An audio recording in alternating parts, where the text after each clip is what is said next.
You've seen a bear, you've seen a lightning. And if you're like most on the internet right now, you're probably looking at the last of a Druid's update that is coming on December 12th and thinking, okay, it's finally time. But hold on a second. Because while the footage looks incredible, we need to remember where we are. We are 1 year into early access. We're 11 months past the launch that was, let's be honest, a little bit rocky. Everyone is hyping a new class, but nobody's asking the question that actually matters. Is the base game actually good enough to support it yet? Is Path of Exile finally worth your time in 2025 or beyond? Or is it just a pretty coat of paint on the game that is still figuring its identity? Today we will do the review of Path of Exile 2 right now. We're going to audit the last year of updates, we're going to break down exactly what the Druid gameplay reveals about the combat meta, and we're going to answer the big one. Should you buy it before December 12th or should you just wait? So let's start with year 1 audit. When Path of Exile 2 entered early access, the biggest complaint wasn't the graphics. Those have always been insane. It was the feel. Players coming from the first game felt like they were running through mud. The combat was deliberate. It was slow.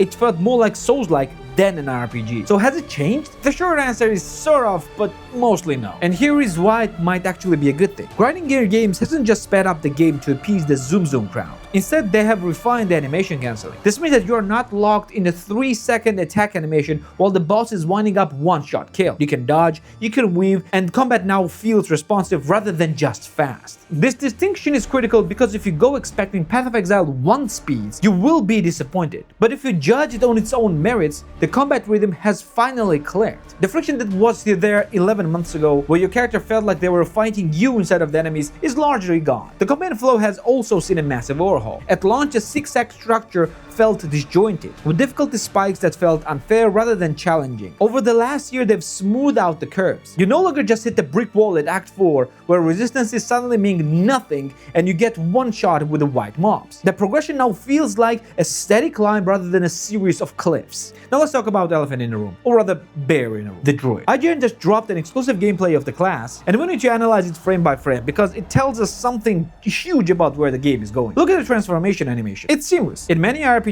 shapeshifting is a toggle. You press a button, you poof into a bear, you stay a bear. Here the transformation is woven into the attack skills themselves. You slam as a bear, you cast as a human, and the game handles the transition fluidly. This solves one of the biggest problems melee hybrid classes usually face: clunkiness. Usually, if you want to be a spellcaster and a tank, you have to sacrifice fluidity of both. But this fluid shapeshifting mechanic suggests that the GGG has finally cracked the game code on a hybrid combat. Also, look at the impact. When the bear hits the ground, the screen shakes, the dust flies, and enemies actually react. This goes back to that weighty combat philosophy I mentioned earlier. The Druid seems to be an ultimate realization of the physics-based combat engine they built this entire sequel around. But it's not just about the melee. The spell interactions show here, specifically the lightning storms, shows off the environmental synergy. We aren't just casting spells in a vacuum anymore. If this footage is accurate to the live build we'll get on December 12th, we're looking at the class that rewards positioning and timing more than just stat checking the enemy. However, we cannot talk about Path of Exile without talking about the price. This is where the things get a little complicated compared to the first game. Right now, in early access, Path of Exile is not free. The entry fee is sitting at $29.99. While the developers have stated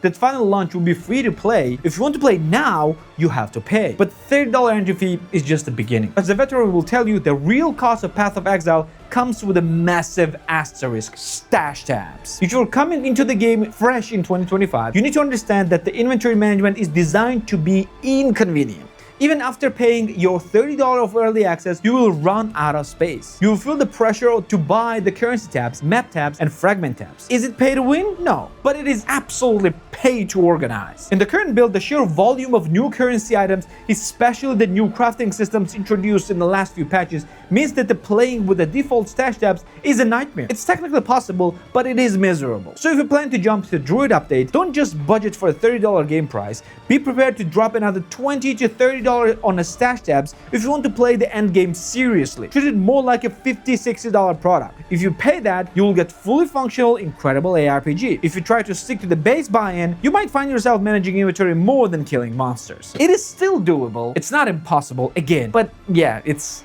not fun. So the verdict: is the Path of Exile 2 worth it in 2025 before the Druid update? Here's the truth: game is better state now than it has ever been. The stability issues from the launch are gone. The campaign is smoothed out. The combat has found its rhythm. If you're looking for an ARPG that respects your intelligence, that offers infinite depth and looks gorgeous, then this is it. My advice: if you have $30, download it it now. Start playing it now. Get through the campaign, learn the systems, get your stash tabs set up, because when the December 12th hits and the Druid drops, the servers are going to be slammed. And you don't want to be stuck learning how to equip gems while everyone else is shapeshifting into a bear and wrecking the bosses. It's definitely worth your time. Just be ready to make it worth a little bit of your money too. And speaking of saving money on games, this video is sponsored by channel's partner and supporter, Instant Gaming. If you want to grab Path of Exile for as cheaply as possible, without actually overpaying and maybe saving some money for those stash tabs, Instant Gaming is a place to go. Because instead of paying $30, you can get Path of Exile 2 for less than $20. I've also partnered with them with another massive giveaway where you can win any game of your choice. Click the link in the description down below to enter a giveaway, or get the game if you want it, because this is the best way to support the channel and save some cash as well. And if you like this video, you might want to check out these two videos, because yeah, this will be quite interesting for you, I'm pretty sure. Don't forget to subscribe right here as well. This will be for today, and I'm gonna see you in the next one. Take care.